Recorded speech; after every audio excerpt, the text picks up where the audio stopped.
সুপ্রিয় ষষ্ঠ শ্রেণী, সপ্তম শ্রেণী, অষ্টম শ্রেণী, নবম শ্রেণী ও দশম শ্রেণী, আজ আমি তোমাদের জন্য ফিউচার টেন্স নিয়ে আলোচনা করব। বিগত ক্লাসে প্রেজেন্ট টেন্স এবং পাস্ট টেন্সের সবগুলো ক্লাসিফিকেশন নিয়ে আলোচনা করেছি। এখন আমি তোমাদের ফিউচার টেন্সে আলোচনা করব। ফিউচার টেন্সের প্রথম যে ক্লাসিফিকেশন, ফিউচার ইনডেফিনিট টেন্স। চলো আমরা এবার ফিউচার ইনডেফিনিট টেন্স নিয়ে আলোচনা করি।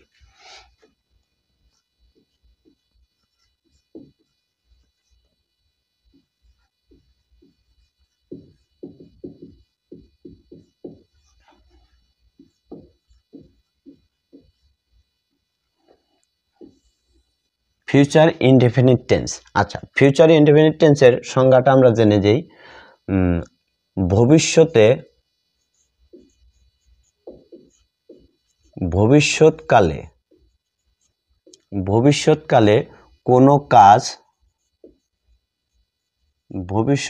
কোনো কাজ হবে বা করবে। ভবিষ্যৎকালে কোনো কাজ হবে বা করবে, এরূপ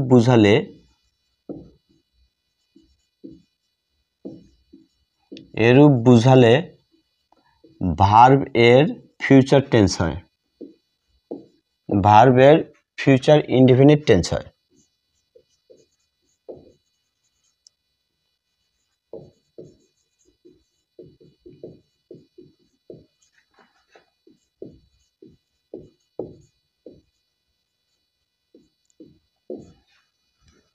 আচ্ছা, এবার চিনিবার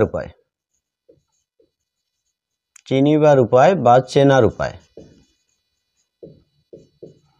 বাংলা বাক্যে ক্রিয়ার শেষে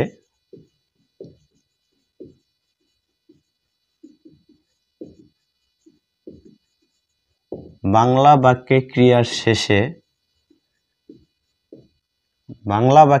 শেষে বে, ব, বা, বি, বো, বেন ইত্যাদি থাকে। যেমন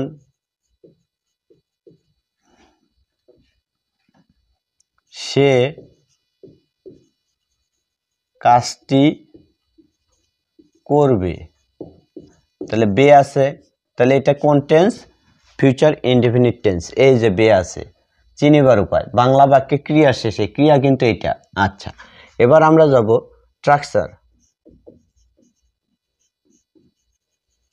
স্ট্রাকচারে। প্রথমে subject plus shall oblique will.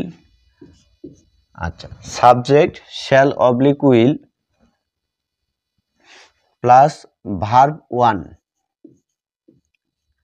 Plus object oblique extension oblique complement. তোমরা একটু খেয়াল করবে, ভার্ব 1 কিন্তু ভার্বের প্রেজেন্ট ফর্ম। আচ্ছা, অর্থাৎ ভার্বের যে তিনটা ফর্ম আছে, ভার্ব 1 হতেছে ভার্বের প্রেজেন্ট ফর্ম, ভার্ব 2 হতেছে ভার্বের পাস্ট ফর্ম, আর ভার্ব 3 হতেছে ভার্বের পাস্ট পার্টিসিপল ফর্ম। অর্থাৎ ভার্বের যে তিনটা ফর্ম, সেই 1 দ্বারা আমরা বুঝেছি ভার্বের প্রেজেন্ট ফর্ম অর্থাৎ বেস ফর্ম। এবার আমরা যেমন এই বাক্যটা লিখি, যেমন সে কি কাজটি করবে, তাহলে he will do the work. আচ্ছা,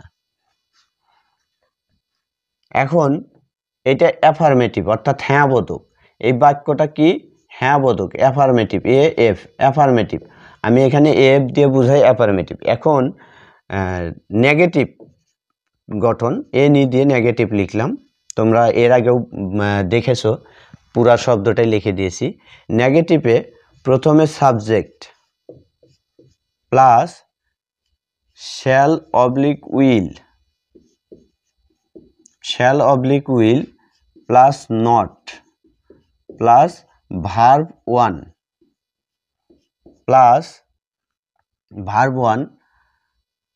plus object object oblique extension oblique complement. আচ্ছা দেখো, যেমন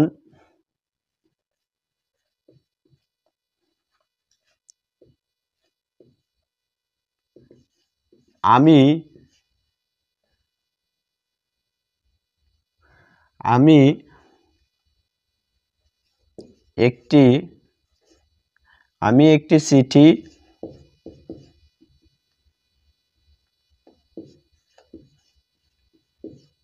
একটি চিঠি লিখব। এখানে ব আছে, তাহলে এটা লিখব না। আচ্ছা, এটা নেগেটিভ, যেহেতু এখানে ব আছে তাহলে এটা ফিউচার ইনডেফিনিট টেন্স। আর নেগেটিভের গঠন অনুসারে প্রথমে আই, তারপরে শ্যাল বা উইল, আয়ের সাথে শ্যাল হয়, তাহলে আই শ্যাল লেখার ইংরেজি right, I shall write a letter. Sorry, এখানে নেগেটিভ যেহেতু নট আসবে, I shall not write a letter, I shall not write a letter, যেহেতু এটা নেগেটিভ তাহলে নট আসবে। এখন তোমাদের ভার্বের একটু সমস্যা থাকতে পারে, শ্যাল কোথায় এবং উইল কোথায় বসে, একটু এই জিনিসটা খেয়াল করবে। দেখো আমি নোট আকারে লিখে দিচ্ছি, নোট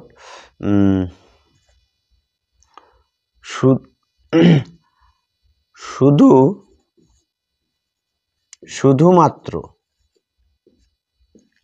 আই এবং উই এর ক্ষেত্রে শ্যাল বসে এবং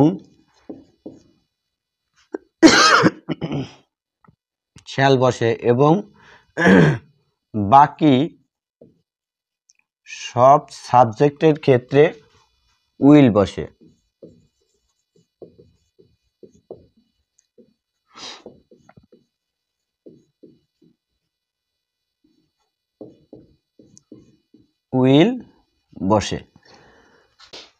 আচ্ছা, আমি এবার মুছি।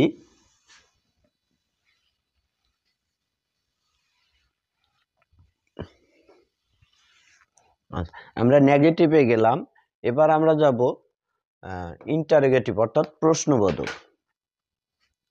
ইন্টারোগেটিভে কিরকম,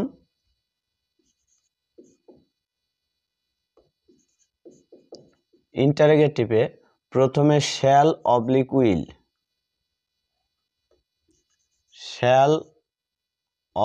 will, plus subject plus verb one অর্থাৎ ভার্বের present form plus object oblique extension oblique complement plus question marks. যেমন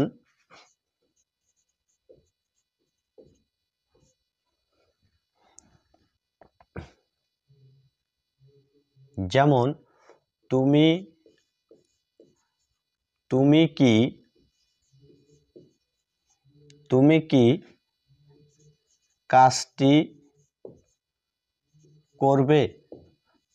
কাজটি করবে, এখানে বে আছে, তাহলে এটা অবশ্যই ফিউচার ইনডেফিনিট টেন্স। এখন গঠন অনুসারে প্রথমে ইউ এর সাথে উইল হয়, তাহলে will you do the work, তুমি কি কাজটি করবে। নেগেটিভ প্লাস ইন্টারোগেটিভ, এখন হচ্ছে নেগেটিভ প্লাস ইন্টারোগেটিভ। প্রথমে shan't oblique won't, plus subject plus verb one plus object plus oblique extension oblique complement plus question marks. আচ্ছা, যেমন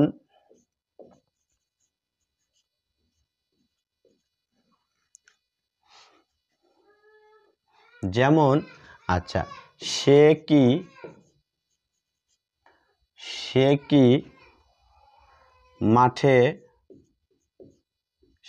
মাঠে ফুটবল খেলবে না। সে কি মাঠে ফুটবল খেলবে না? তাহলে প্রশ্নবোধক প্লাস না বোধক, তাহলে নেগেটিভ ইন্টারগেটিভ। তাহলে গঠন অনুসারে হি এর সাথে কি হয়? Won't he play the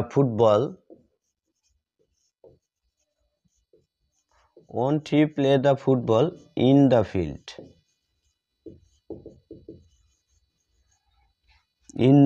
question marks. আচ্ছা, এবার একটা নোট লিখবো, নোটটা সবাই খেয়াল করো। এটা রাইট ফর্ম অফ ভার্বের একটা রুল। এই নোটটা প্রেজেন্ট কন্টিনিউয়াস টেন্সে আছে, আমি লিখতে ভুলে গিয়েছিলাম। নোটটা তোমরা খেয়াল করো। অর্থাৎ নিকটবর্তী ভবিষ্যৎ বোঝাতে প্রেজেন্ট কন্টিনিউয়াস টেন্স হয়। নিকটবর্তী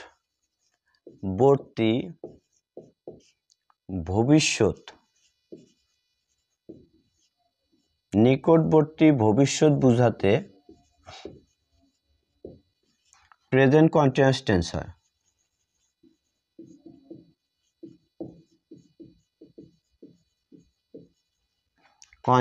টেন্স হয়।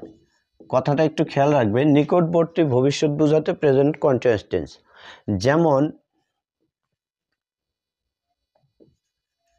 যেমন আমি আগামীকাল ঢাকায় যাব। আমি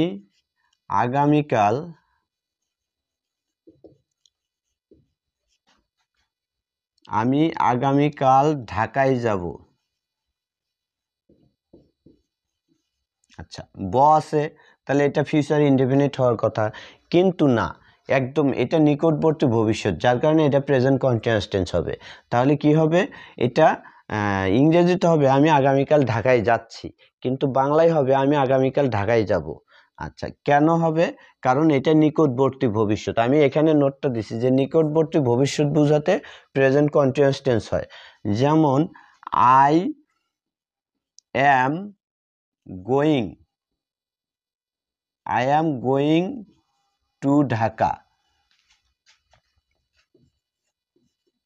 I am going to Dhaka tomorrow.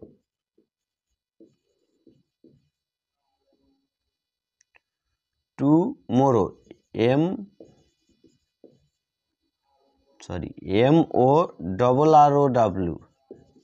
আচ্ছা, দেখো, I am going to Dhaka tomorrow, আমি আগামীকাল ঢাকায় যাব। এইখানে নিকটবর্তী, আগামীকাল একটা নিকটবর্তী সময়ের কথা উল্লেখ করছে, যার কারণে এটা প্রেজেন্ট কন্টিনিউয়াস টেন্স হয়। ধন্যবাদ শিক্ষার্থীরা। ফিউচার ইনডেফিনিট টেন্স আজকের মতো এখানেই শেষ।